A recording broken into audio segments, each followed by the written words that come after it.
আসসালামু আলাইকুম, welcome to my channel নূপুর রান্নাঘর। আজকে অনেক সিম্পলভাবে তৈরি করে দেখাবো রূপচাঁদা মাছের দো পেঁয়াজা রেসিপি। তাহলে চলুন শুরু করি।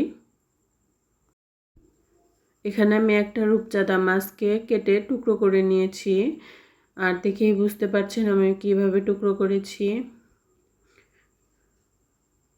এবার আমি এটাকে ম্যারিনেট করার জন্য দিয়ে দিব 1 চা চামচ হলুদের গুঁড়ো, দেব একটু শুকনো মরিচের গুঁড়ো আর পরিমাণ মতো লবণ।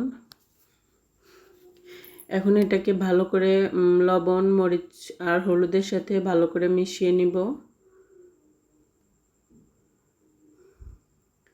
মাছটা কিন্তু ম্যারিনেট করা হয়ে গেছে।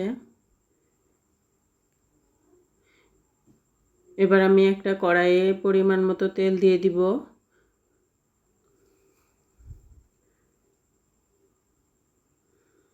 তেলটা ভালো করে গরম হয়ে আসলে ম্যারিনেট করে রাখা মাছগুলিকে দিয়ে দিব।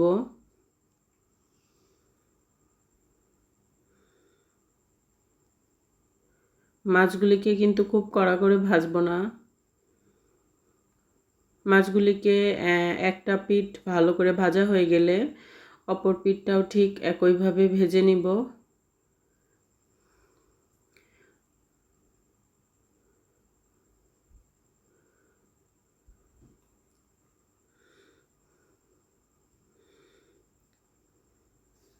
মাছটা যখন হালকা একটু লালচে কালার হয়ে আসবে তখনই আমি মাছটাকে তুলে নিব। মাছটা কিন্তু ভাজা হয়ে গেছে। এ পর্যায়ে আমি মাছটাকে তুলে নিচ্ছি।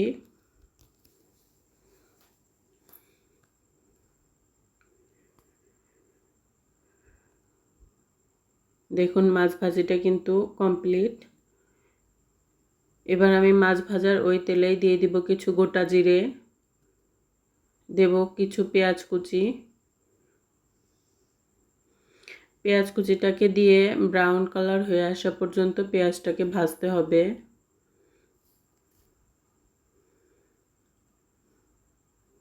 পেঁয়াজটা কিন্তু ব্রাউন কালার হয়ে গেছে। এ পর্যায়ে আমি দিয়ে দিব কাঁচামরিচ বাটা।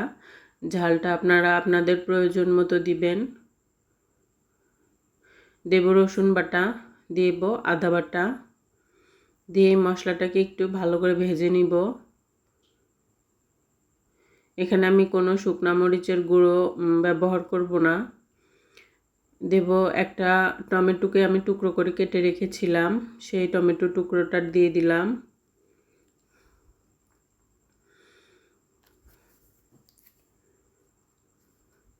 এ পর্যায়ে দিয়ে দিব স্বাদ মতো লবণ, দেব হলুদের গুঁড়ো, দেব ধনিয়ার গুঁড়ো, দিয়ে মশলাটাকে একটু ভেজে নিব। আর মশলাটা যেন পুড়ে না যায় তার জন্যে আমি এখানে দিয়ে দিব সামান্য পরিমাণে পানি। তাহলে মশলাটা একটু কষানো হয়ে যাবে। এবার আমি একটু ঢাকনা দিয়ে 2 থেকে 3 মিনিট এই মশলাটাকে একটু কষিয়ে নিব। দেখুন 2 থেকে 3 মিনিট পরে ঢাকনাটা তুলে নিচ্ছি। মশলাটা থেকে কিন্তু তেলটা ছেড়ে দিয়েছে। মশলাটা কিন্তু ভালো করে কষানো হয়েছে, টমেটোটাও কিন্তু সিদ্ধ হয়ে গেছে। এ পর্যায়ে আমি ঝোলের জন্য দিয়ে দিব পরিমাণ মতো পানি।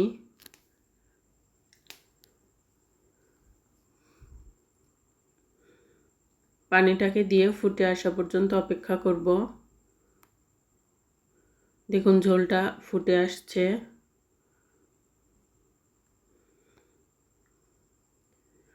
এ পর্যায়ে আমি ভেজে রাখা মাছগুলিকে দিয়ে দিব।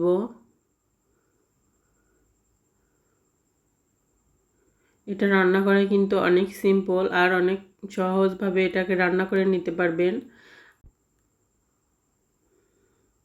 মাছগুলিকে দিয়ে এবার ফুটে আসা পর্যন্ত অপেক্ষা করব। আর এটাকে আমি প্রায় 6 থেকে 7 মিনিট রান্না করে নিব। তাহলে কিন্তু রান্নাটা কমপ্লিট হয়ে যাবে। খুব বেশি রান্না করার প্রয়োজন নেই, কারণ মাছটা আগে থেকে ভাজা ছিল। দেখুন 6 থেকে 7 মিনিট পর ঝোলটা একটু কমে এসেছে। এ পর্যায়ে আমি দিয়ে দিব গরম মশলার গুঁড়ো। গরম মশলার গুঁড়োটাকে দিয়ে একটু মিশিয়ে নিব। তারপর দিয়ে দিব 1 চা চামচ ঘি। ঘিটা দিলে কিন্তু এই রান্নার স্বাদটা আর একটু বেড়ে যায়, আর এটা থেকে সুন্দর একটা স্মেলও হয়। রান্নাটা কিন্তু আমার প্রায় শেষ। ঘিটা দিয়ে কিন্তু আমি চুলার আঁচটা বন্ধ করে দিয়েছি। দেখুন কি লোভনীয় লাগছে। চলুন আমি এটা পরিবেশন করে দেখাই।